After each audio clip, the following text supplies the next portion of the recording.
by Democrats on the Roe v. Wade decision. Here's part of it. The right to a safe and legal abortion is at stake. And sadly, it's not just the Affordable Care Act that's at stake. It's a woman's right to decide when and how to have a family. They're scared that the clock will be turned back to a time when women had no right to control their own bodies. And that, without Roe v. Wade, our country looks like people being denied the ability to make decisions about their own bodies. Not just while they're pregnant, but being stripped of the right to plan for their futures. You heard a lot from childless ideologues like Cory Booker this week about abortion. You heard very little from people who've actually had abortions, and so tonight we thought we would speak with one. Julia Holcomb was once the fiance of musician Steven Tyler. At that time, she had an abortion. She watched the hearings this week, and we thought we'd hear her response to them. Julia, thanks so much for coming on today. I appreciate it. So what did you think as you watched this? Well, I was thrilled that she was there as a candidate for the Supreme Court. I thought that she was a great potential justice, and I'm happy that she was nominated. I think that the left likes to portray abortion as pro-woman, and my story is a very personal example of how abortion damages women and how coercive it is. So I met Steven when I was just 16 years old, and he became my legal guardian. I was his ward, and I became pregnant while I was still a teenager.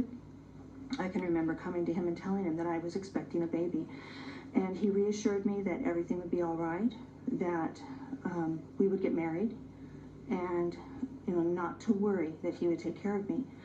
I asked to see a doctor and set up a prenatal visit, and he refused. He said, no, you can't go to a doctor. They would ask questions about how old you are and how you became pregnant and who the father is. So, you can't go to the doctor. And so that was really the first moment where I began to worry.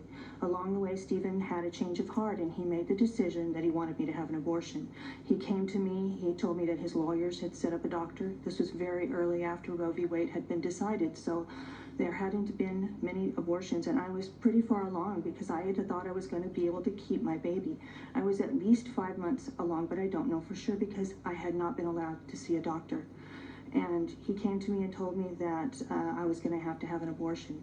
And it didn't really matter how I begged to keep my baby. That decision really wasn't going to be in my hands. It came down to I could have the abortion or I could hit the street. Now, I had dropped out of high school to live with Steven. I had never been taught to drive. I had no car, no money. I was completely dependent upon Steven in every way. So I was terrified, and I just caved in out of fear. And I went through a horrific late-term saline abortion that was just traumatizing. It took years to recover from that experience. Sometimes we can think that coerced abortions only happen somewhere like China, where women are forced to undergo abortions against their will. But the truth is that coerced abortions happen everywhere abortion is legal. And a woman can become pregnant, and the first thing she has to do is defend her baby's right to be born. She has to defend her right to become a mother. And this is not a position of strength for any woman to be in. I look at Amy Coney Barrett, and I see a woman who is very strong. She has a family, she has a career, she has a husband, a successful marriage and home, and she is a gift to her community and to the country. What you're describing doesn't sound like liberation to me at all.